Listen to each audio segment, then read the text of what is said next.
3월 4일 오늘의 말씀은 마가복음 9장 2절에서 13절입니다.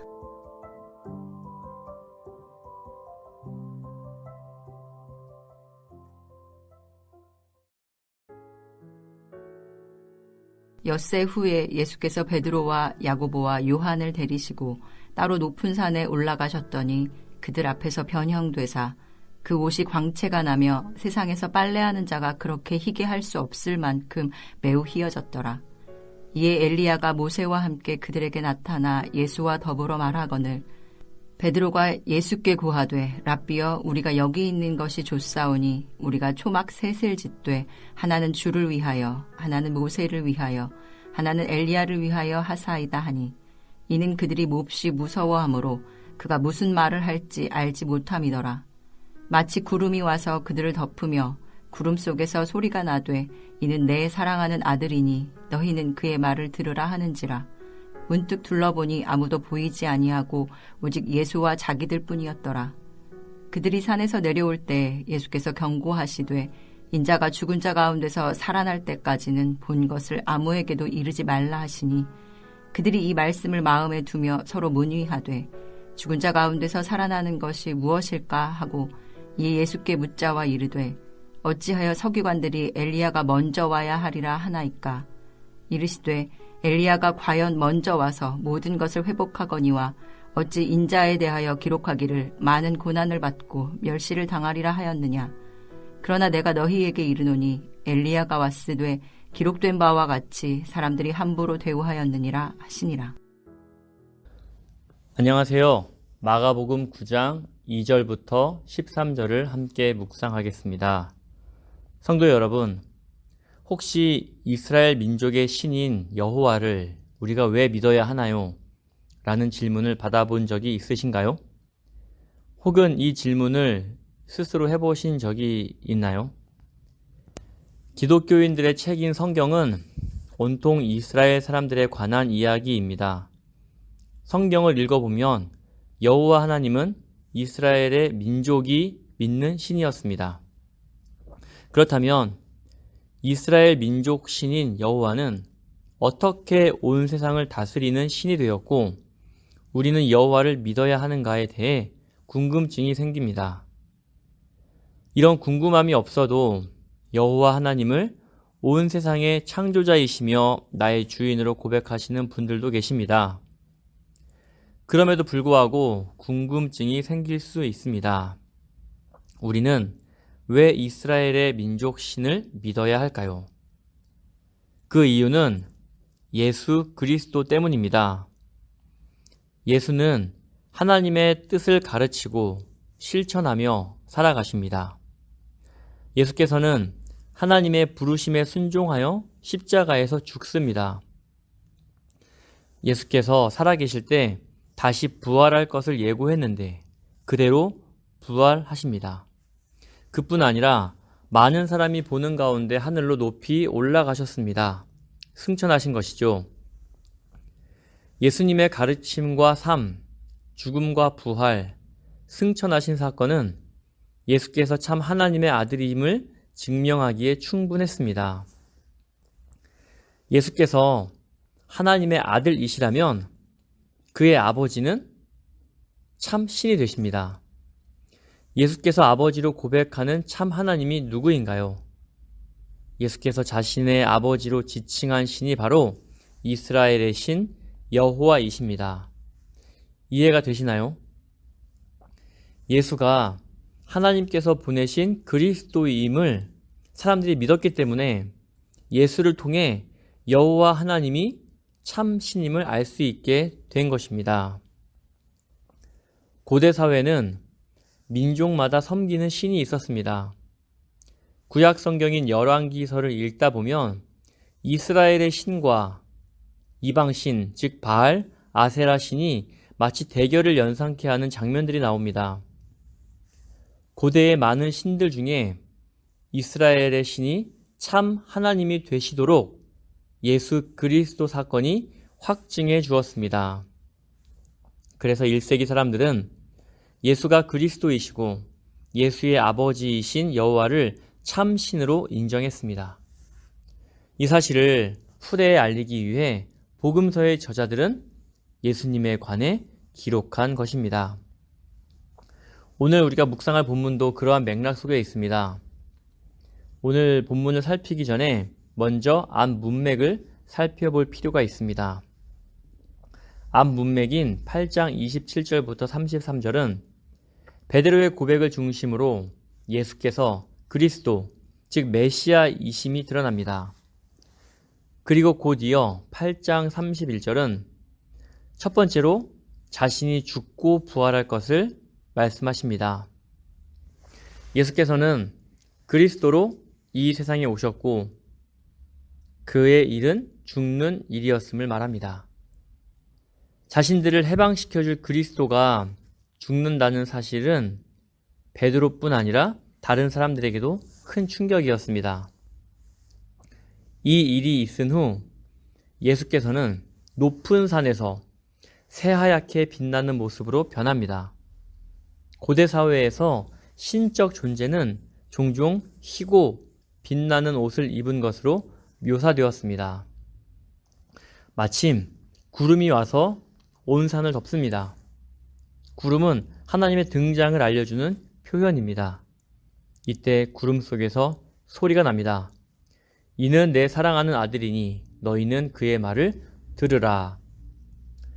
외모가 신의 존재로 변화되었고 구름 속에서 하나님께서 예수를 자신의 아들로 인정하셨으므로 예수께서는 높아지십니다.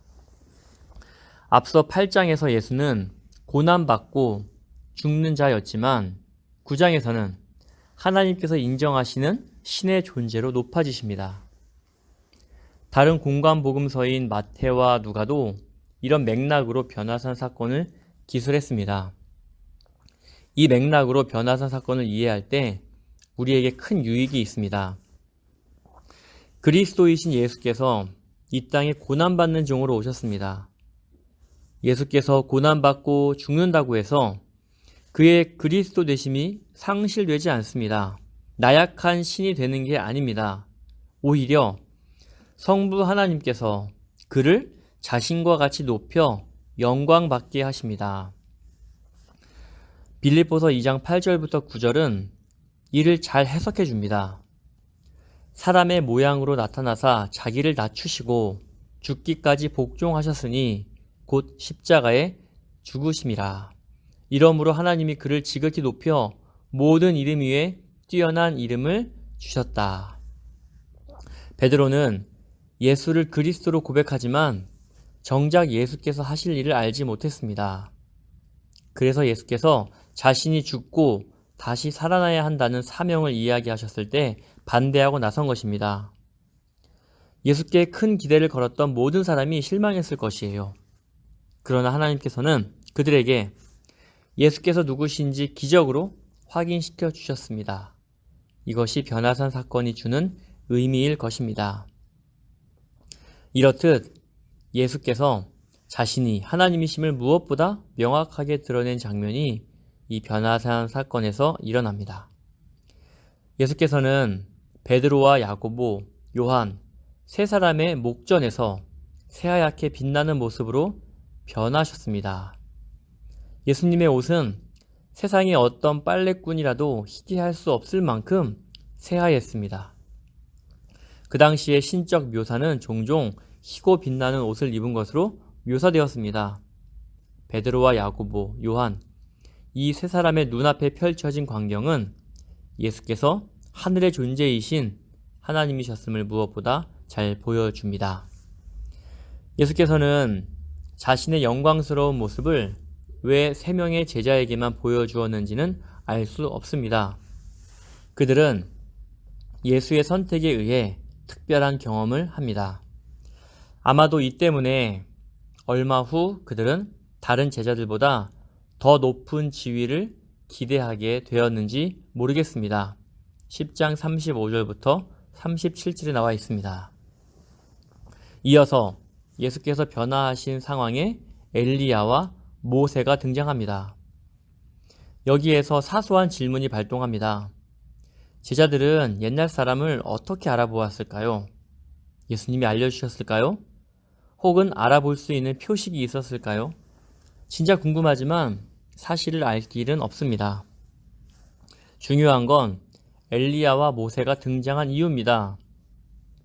이 두 사람은 이스라엘 역사에서 하나님의 뜻을 행하고 하나님의 목적을 수행한 영웅적 인물을 대표합니다. 엘리야와 모세는 둘 다 산에서 하나님을 목격했습니다. 엘리야는 갈멜산에서, 모세는 시내산에서 하나님의 나타나심을 경험합니다. 그리고 둘 다 그들의 순종 때문에 고난받고 하나님의 백성에게 거부를 당했으며 하나님께 옳다고 인정받는 신실한 종들이었습니다. 이어서 베드로의 깜찍한 행동이 이어집니다. 우리는 여기가 좋사오니 라고 말하며 베드로는 이 시간을 자신들만의 특권으로 간직하고 싶어 합니다. 바로 그때 구름이 그들을 뒤덮습니다. 구약에서 구름은 신의 임재를 가시적으로 보여주는 장치입니다. 구름 속에서 이는 내 사랑하는 아들이니 너희는 그의 말을 들으라 는 소리가 들려오죠. 이 음성은 제자들이 직면한 문제의 핵심을 잘 반영합니다.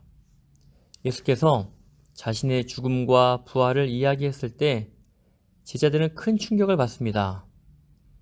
낙심하고 있을 제자들에게 하나님은 예수께서 당신의 아들이라는 사실을 몸소 선언하십니다.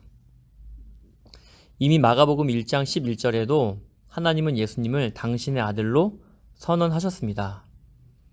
그런데 이곳에서는 이 사실을 제자들에게 선언하십니다. 이 선언은 앞서 예수님의 변화와 더불어 제자들이 예수께서 그리스도이심을 확신하게 해 주었을 것입니다. 산 꼭대기에서 있었던 일은 이제 정리되고 세 명의 제자는 예수와 함께 산 아래로 내려옵니다. 예수께서는 제자들에게 산 위에서 있었던 일을 자신이 부활할 때까지 아무에게도 이야기하지 말 것을 명령하십니다. 이는 예수께서 기적을 행하신 후 사람들에게 반복적으로 하셨던 말입니다. 예수님께서는 자신이 로마의 지배에서 민족을 해방시켜줄 메시아로 이해되는 것을 꺼려 하셨습니다. 자신이 해야 할 일이 아니었기 때문이죠. 예수께서는 비밀 유지 시한을 부활 때까지로 한정하십니다. 부활 이유는 예수께서 예고하신 그리스도의 죽음과 부활이 실현되었기에 사람들이 예수에 대해서 오해하지 않을 것이었습니다. 이러한 이유 때문에 예수는 자신의 일을 사람들에게 알리지 말라고 하신 것입니다. 산 아래로 내려오는 길에 제자들은 죽은 자 가운데서 살아난다는 의미가 무엇인지 서로 의논합니다. 이어지는 제자들의 질문을 보면 그들은 그리스도의 죽음과 부활이 엘리야의 도래와 어떤 관계가 있는지 알고 싶었던 것 같습니다. 선지자 말라기는 4장 5절부터 6절에서 크고 두려운 날이 이르기 전에 엘리야 선지자가 올 것이라고 하였습니다. 그 결과 유대인들은 여호와의 날과 더불어 이 말 하나님의 나라에 앞서 엘리야가 먼저 올 것이라는 기대를 가지고 있었습니다. 따라서 예수님과 함께 나타난 엘리야를 본 제자들이 그리스도이신 예수께서 지금까지 선포하신 하나님 나라와 엘리야의 출현 사이의 순서가 과연 맞는지에 대해 궁금해졌을 것은 분명합니다. 제자들의 질문에 대한 예수님의 대답은 명쾌합니다. 엘리야에 대한 서기관들의 기대는 옳았다. 그리고 그 엘리야는 이미 왔다. 그런데 사람들은 그 엘리야를 알아보지 못했고 그를 자기들 마음대로 대했다. 예수께서는 그들이 알아보지 못한 엘리야를 세례 요한으로 보고 있음이 분명합니다. 예수께서는 예언대로 온 엘리야에게 자기들 마음대로 행한 그들이 이제 그리스도에 대해서도 동일하게, 즉 자기들 마음대로 행할 것을 말씀하십니다. 12절 후반부의 인자가 많은 고난을 받고 멸시를 당할 것이라는 예언은 시편과 이사야, 스가랴에 기록되었는데 엘리야가 예언대로 온 것처럼 인자의 고난도 반드시 일어날 것이라고 가르치십니다. 오늘 본문은 좀 해석하기 어렵습니다. 오늘 묵상을 간단하게 3가지로 요약하겠습니다. 첫째, 8장과의 문맥 관계를 통해서 그리스도는 십자가에서 죽을 것이지만 부활하여 하나님께 영광 받으실 것임을 알 수 있었습니다. 둘째, 예수께서는 그리스도로서 해야 할 일이 십자가 죽음과 부활인데 이를 오해하는 사람들에게는 자신이 드러나지 않기를 바라셨습니다. 마지막 3번째, 엘리야 선지자가 예언대로 다시 온 것처럼 예수는 그리스도로서 고난받고 멸시당할 것입니다. 빌립보서 2장의 말씀처럼 그리스도께서 십자가에서 죽으시고 부활하심으로 하나님께 영광을 얻게 되었음을 기억합시다. 성도는 그리스도를 따르면서 그리스도의 고난에 동참하게 됩니다. 그 후에 성도가 얻게 될 영광이 있습니다. 이 땅에서 살면서 그리스도인으로서 얻게 될 것이고 죽고 난 뒤에 하늘에서 얻게 될 영광도 있습니다. 이런 소망이 있어야 신앙생활이 즐겁지 않을까요? 이 소망을 품고 오늘 하루를 살아가시길 진심으로 소원합니다. 기도하겠습니다. 전능하신 하나님 아버지, 이 땅에서 그리스도를 보내주셔서 감사드립니다. 예수께서 십자가에서 죽으심으로 죄에서 자유를 얻게 되었습니다. 예수께서 부활하심으로 하나님의 약속이 성취되었습니다. 하나님은 예수님을 가장 높은 곳에 올려 영광받게 하셨습니다. 예수님과 동행하는 우리 성도들이 예수님과 함께 영광받는 삶을 살게 해 주십시오. 오늘 하루를 살더라도 예수님이 받으신 영광을 우리도 받았음을 깨닫게 해 주십시오. 온 세상을 다스리시고 약속을 이루시는 하나님께 찬양을 올려드립니다. 이 모든 말씀 예수님의 이름으로 기도합니다. 아멘.